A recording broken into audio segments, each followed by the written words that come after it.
Good night. Hello, hello, hello, hello, hello. J'espère que tu vas bien. Que tu vas très très bien. Moi ça va bien. Comme tu peux le voir, il fait encore un peu jour. Pourtant il est, je sais pas, 20h30, quelque chose comme ça.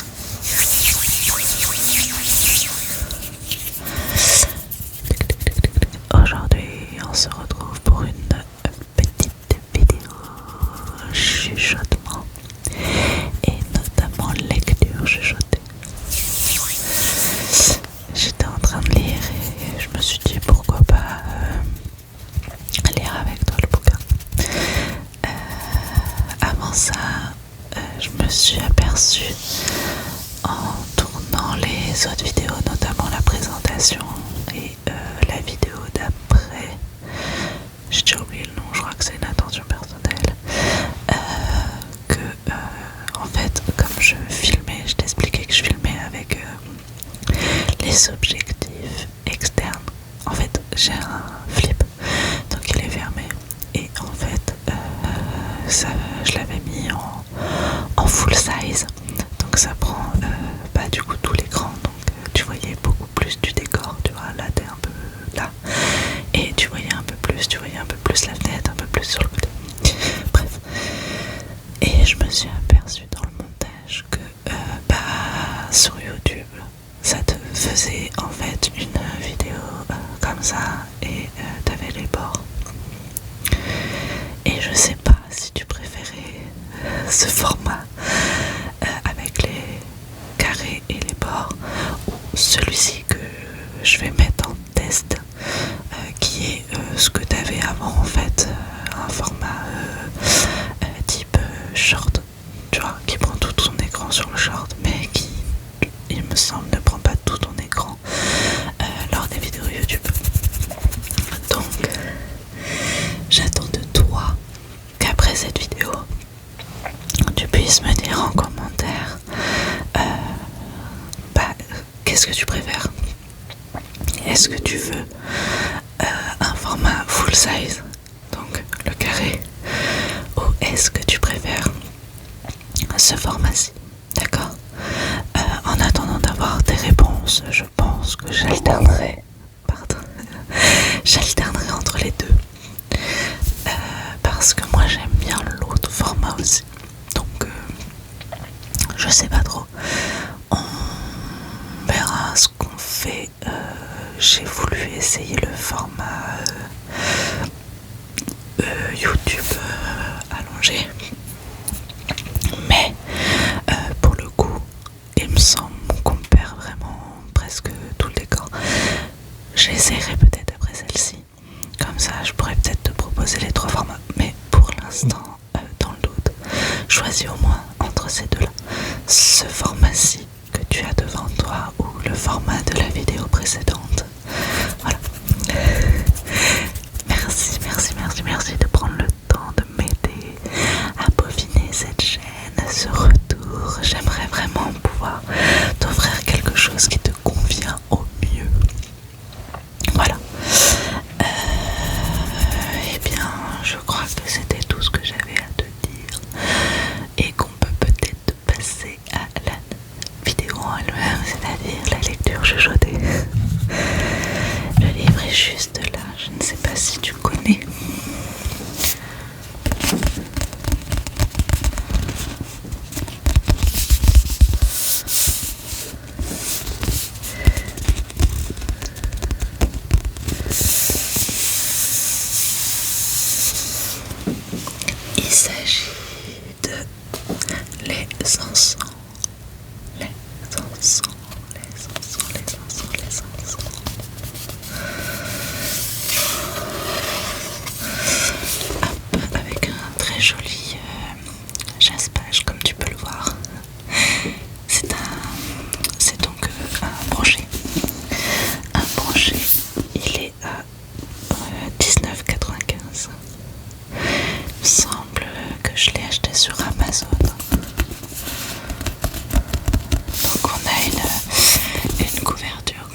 je gigote trop sur la chaise et j'ai l'impression que c'est perturbant. Et au final, il est trop bas. Non, peut-être qu'il faudrait que je le remonte. Bref, on verra ça. On y go. Chaque moment, chaque émotion de la vie de Charlie sont marquées par une odeur. Pour faire de ce don son métier, elle a intégré le prestigieux Institut international de parfumerie de Paris. Quand ses parents lui coupent les vives, elle craint de devoir y renoncer. Mais son talent attire l'attention d'un professeur. Charismatique, brillant et exigeant, Laszlo de la Fosse va offrir de lui, financer ses études en échange de son aide dans l'élaboration des parfums singuliers, les encens. Ce que Charlie ignore, c'est que Laszlo est moins attiré par son odorat que par son sang. Un hommage aux meilleures histoires de vampires, un roman aussi brûlant que puissant. Librairie Pantagruel.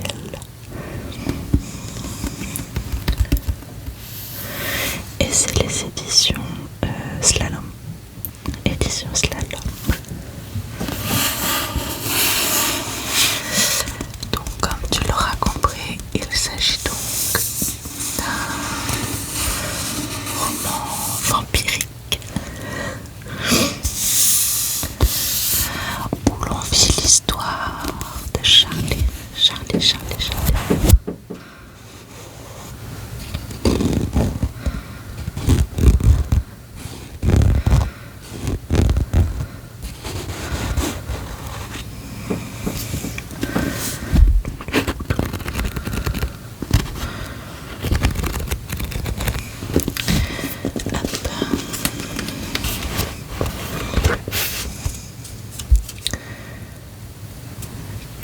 Mon marque-page, c'est mon marque-page sont généralement soit de vrais marque-pages, mais j'en ai pas full,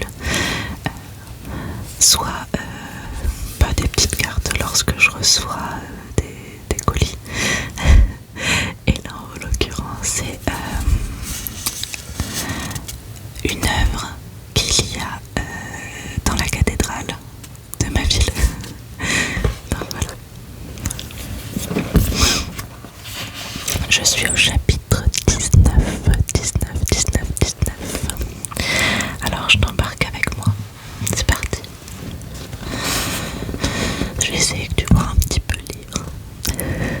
Peut-être les choses auraient-elles été différentes si Alba avait été un peu plus âgée au moment de sa transformation. Peut-être aurait-elle mieux vécu ces années de vampire si elle avait eu 20 ou 22 ans, si elle avait pu passer de ce corps d'adolescent renvoyé aux adultes, de naïveté supposée, l'ignorance, d'insouciance. Peut-être n'aurait-elle pas voulu revenir, peut-être serait-elle contentée des liqueurs de Madeleine. Elle et Laszlo auraient vécu chacun de son côté, moi j'aurais vécu à côté d'Alba. On aurait été heureuses tant qu'on aurait pu. Et puis j'aurais vieilli, elle, nous. Ce serait devenu compliqué ou pas. Peut-être que ça n'aurait jamais été compliqué et qu'elle m'aurait bercé jusque sur mon lit de mort. Peut-être aurais-je fermé les yeux un matin en tenant sa main lisse dans la mienne. Je me serais endormie sans me réveiller, je m'aurais jamais rien vécu des conséquences de ma rupture et du souffle. Ou peut-être ai-je eu raison de faire ce que j'ai fait, raison de... En grammes et millilitres, Madeleine a zoomé sur plusieurs d'entre elles. Ici par exemple les notes diplômée blanche dans cette essence, ou encore la nacre dans cette formule et le cactus vanille. Dans celle-ci on ne sent que des plantes à floraison nocturne. Ça fait plus d'un siècle qu'Alba respire du noir. Je pense que ton intuition est la bonne. Il faut lui offrir le jour. Comment du coup, engorgeant ses souvenirs de lumière, tu connais sa liqueur préférée. J'ai passé les onglets en revue. C'était difficile car contrairement au drame qu'il composait pour les vivants, Laszlo ne nommait pas les parfums vampiriques. Il se contentait de numéros agrémentés de tirets pour les variations. Mon œil s'est arrêté sur un tableau où j'ai reconnu les notes poudrées de l'encens bellinois. Je crois que c'est celle-ci. Madeleine a tiré le crayon qui retirait ses cheveux en chignon. Elle a recopié la formule dans un carnet gondolé. On peut s'en servir comme base et retravailler la formule pour faire en sorte que l'encens s'éclaire à mesure qu'il monte, comme le soleil fend l'horizon. Ça pourrait être un effet feu. Tu en penses quoi? J'ai hésité car je ne voulais pas avoir l'air de contester son autorité et parce que je n'aurais jamais osé dire à Laszlo qu'il se trompait. Madeleine a insisté, sourcils arqués, bouche pincée par le doute de mon silence faisait poindre. Je pense que le feu est une mauvaise idée. Ai-je finalement lâché? Tu crois? Oui, je ne savais pas dans quelle mesure je pouvais parler de ce que m'avait confié Alba. Madeleine a compris seule. Elle a marché dans le jour déjà. Pas marché, mais oui. Elle connaît ce feu-là et je me suis pas sûre qu'elle veuille s'en souvenir.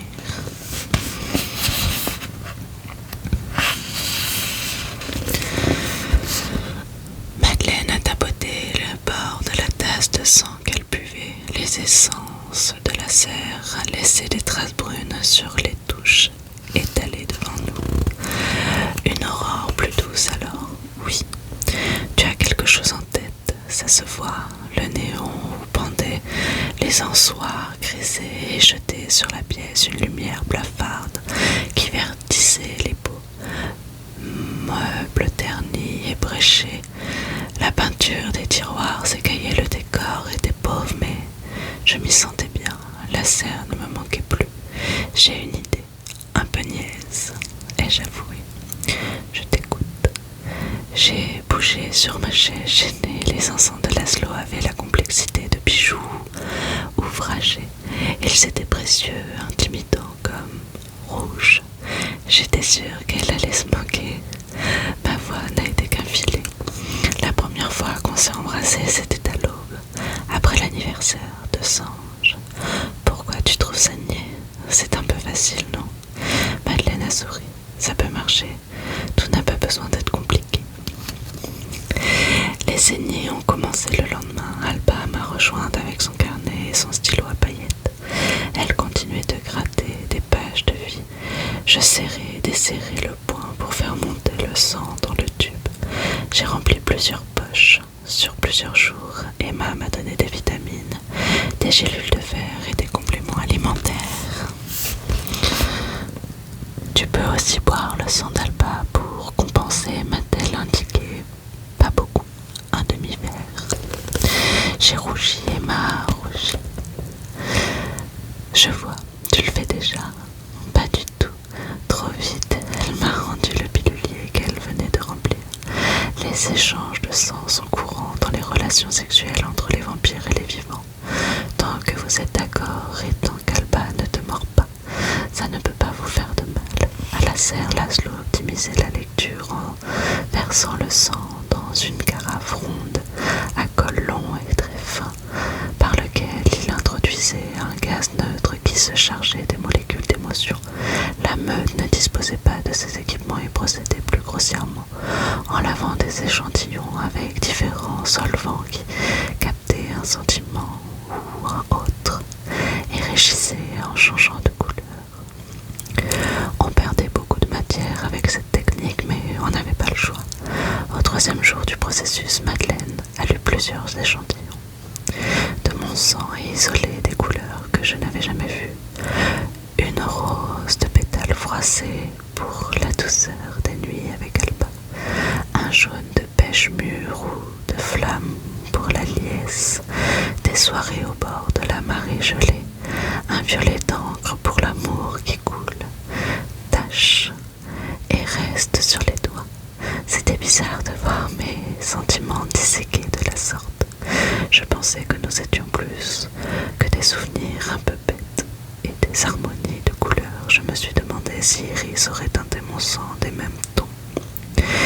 Tu vois à quel point c'est lisse, a dit Madeleine en observant les échantillons sous les néons de l'arrière-cuisine.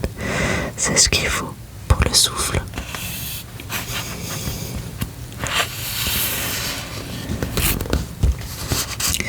Elle a versé mon sang dans une vasque de terre cuite et l'a enterré sous les lampes à ultraviolet de la serre pour le sécher et obtenir une pâte de globules.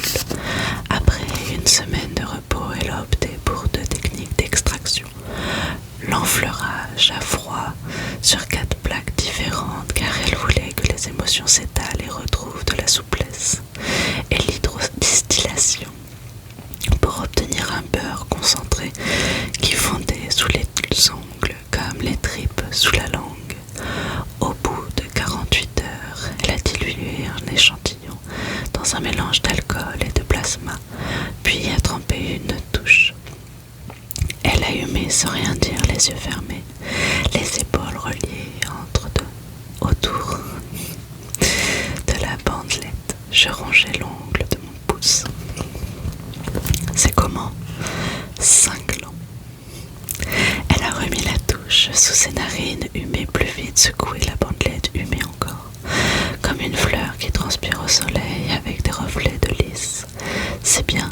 Madeleine a ouvert 2 flacons d'essence de la serre et a trempé 2 autres touches qu'elle a tenues en éventail autour de la première. Elle a promené son nez de l'une à l'autre. J'étais frustrée de ne rien sentir. Il faut trouver les rapports justes entre les odeurs, a-t-elle répondu. Mais je pense qu'on est sur la bonne voie. Ça peut ne pas marcher. Comment ça? Est-ce que le vampire peut respirer le souffle et ne pas revenir? Ça ne m'est jamais arrivé, mais c'est possible. Oui.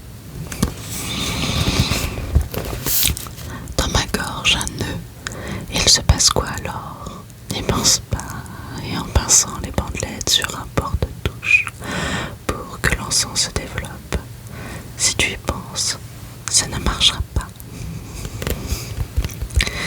J'ai tout fait pour ne pas gamberger. J'ai avalé ma veilleuse avec une régularité de métronome. Je me suis endormie contre la peau fripée d'Alba, réveillée avec ses cheveux enroulés autour de mon cou. J'ai chassé le moindre doute qui m'étreignait quand je tendais mon bras à Madeleine pour qu'elle me pique. Je craignais que mon sang ne tourne si j'imaginais ce qu'elle refusait à dire. Malgré tout, tu doutes, m'a dit Alba un soir près de la mare.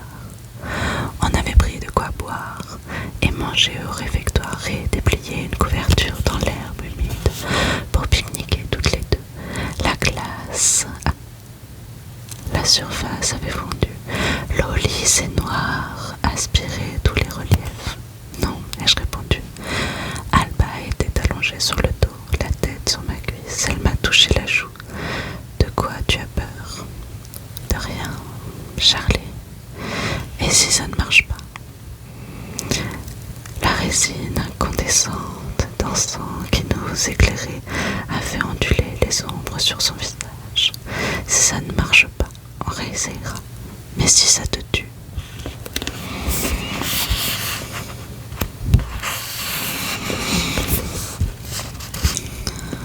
Dire les mots a fait jaillir l'idée, et brutalement tout m'a semblé terrible. Un frombissement tel que n'en avait plus connu depuis l'attaque de la serre m'a pris le nez, les tempes, la tête. La nuit a fait trembler tout mon corps. Pas une odeur, rien que la peur.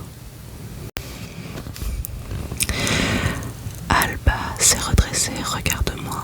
J'ai pressé les paupières, secoué la tête, je me suis vue à la place d'Iris dans son salon. La même panique, la même instinct de fuite. Charlie, regarde-moi. J'ai inspiré profondément, soufflé doucement dans le noir. La pâleur d'Alba la rendait irréelle, un fantôme, juste une voix portée par le vent et le froissement des roseaux.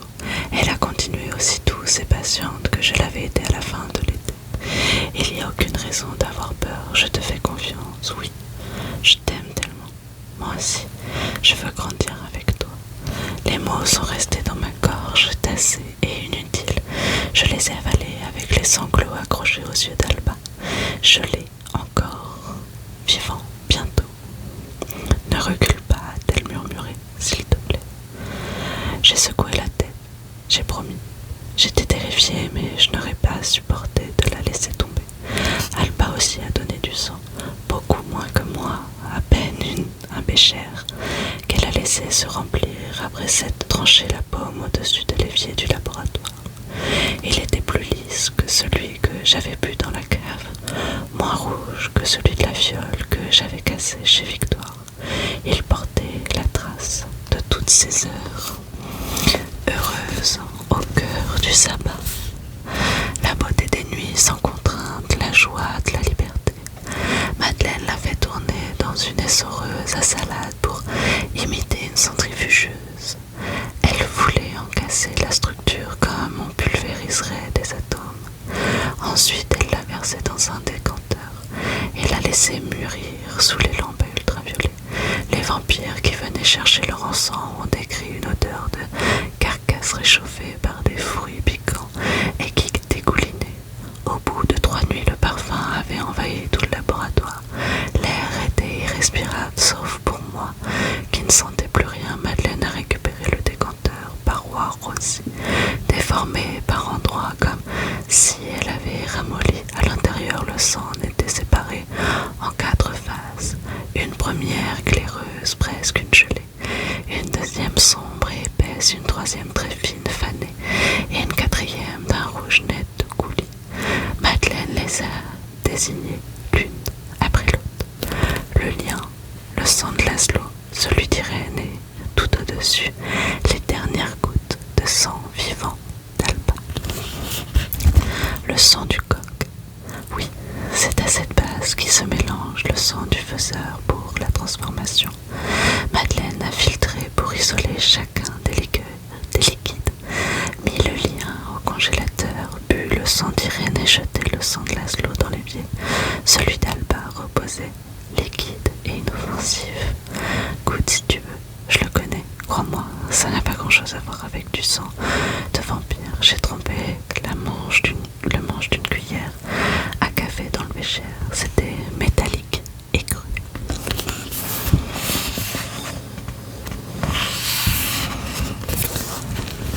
Ça ressemble juste à du sang maintenant. Attends un peu, on a terminé la journée, rangée et dictée. J'ai bu ma veilleuse à la fenêtre de la chambre. Tu as sorti sa caravane. Sange l'a embrassé avant qu'il enfourche sa moto. J'ai fermé les volets, allumé les cierges. C'est monté quand j'étais sous la douche. Un goût acide et rouge. Tannique sous le sucre. Vivante. Alba était une grenade. La dernière étape a été de la dentelle. Le lien d'Alba et Laszlo a déphasé au congélateur. D'un côté, les cristaux d'hormones que Madeleine a broyés et fait porter à Camé qui s'en servirait pour créer des médicaments. De l'autre, une boule graisseuse qui est devenue une pâte élastique en chauffant, semblable à du verre fondu. Madeleine l'a malaxé, étiré, malaxé encore, puis elle l'a aplati au rouleau sur une plaque de fer et a attendu qu'elle refroidisse. Après quelques heures, la pâte ressemblait à une peau très claire, sous la surface molle de laquelle se dessinait un réseau infini de petites veines ou de racines, comme une toile d'araignée. Toutes les émotions et les sentiments de vampire d'Alba. Ça ne sent rien, c'est fragile et privé de sang. Ça s'effrite comme du sable. Il faut trouver les vaisseaux qui te concernent. À la loupe et à la pince à épiler pour extraire les fibrilles du même rose passé, du même jaune safrané, du même violet, exactement les mêmes que les émotions isolées dans mon sang. Sans ces correspondances, le souffle ne fonctionnerait pas. Du sang d'Alba débarrassé du lien, Madeleine a tiré des émotions anciennes. Elle a ajusté ses solvants mélangés jusqu'à obtenir le révélateur qu'elle cherchait et puis elle a lavé une partie du sang. Ça pouvait ne pas marcher chez certains vampires, les plus vieux notamment et surtout les amputés. Les émotions vivantes sont étouffées depuis si longtemps qu'il est impossible de les réveiller, mais le sang d'Alba a vibré dès qu'il a touché le liquide. La couleur s'est étalée par vagues comme le thé colore l'eau. Regarde ça, soufflait Madeleine, un point de lumière dans les yeux verts. Depuis combien de temps se bat-elle pour revivre? Le lendemain, la distillation à froid nous a offert 3 gouttes d'un noir de mûr dont je n'ai jamais rien senti. Madeleine a fait plusieurs essais d'accord à partir des émotions de mon sang, des essences de la serre et du sang d'Alba. Elle a senti sur touche, elle a équilibré, laissé reposer jusqu'au jour suivant, senti encore, elle m'en a attendu une. Pour moi, on y est. J'ai cru saisir une note, à peine une nuance de ciel, dans le silence de mon nez. Je voulais tant le respirer que l'encens répondait. Comment on sait que c'est terminé? On ne sait pas. On lâche. J'ai senti encore pour le principe, pour essayer, et puis j'ai renoncé.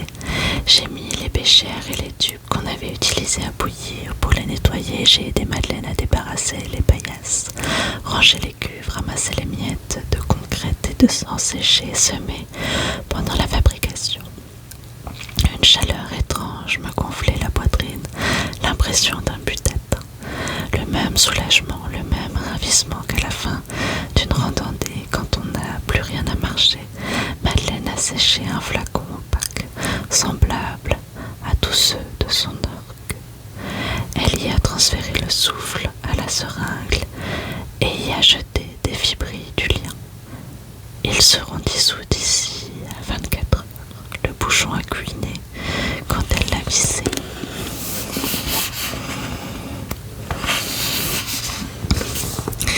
Et après, ai-je demandé, après il faut qu'on prépare la cérémonie du retour.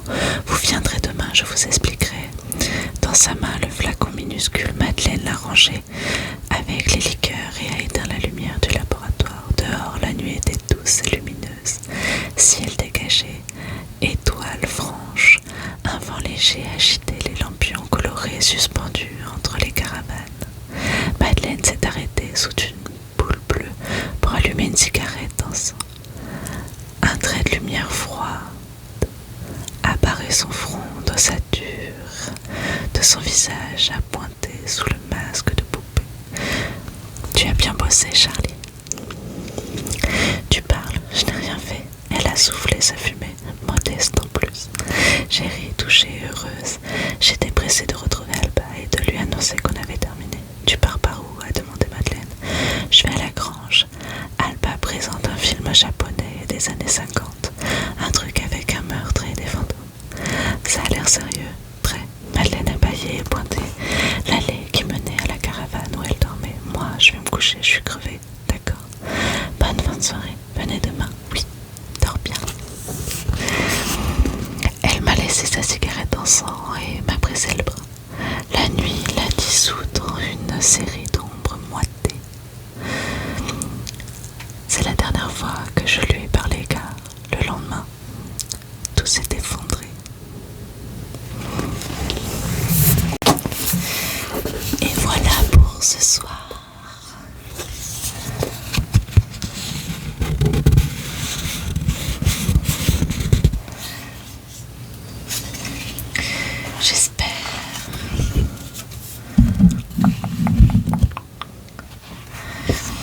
J'espère que ce chapitre t'aura plu.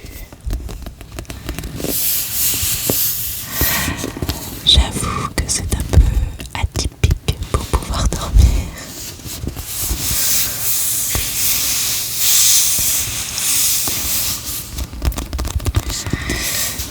Mais j'avais très envie de partager ce moment avec toi et comme c'est mon livre du moment,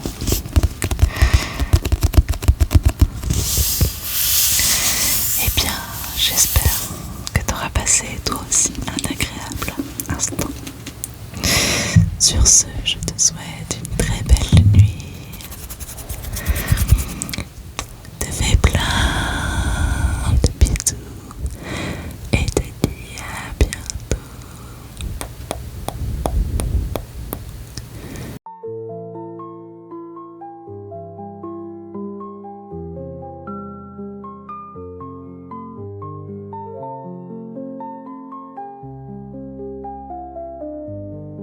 Good night.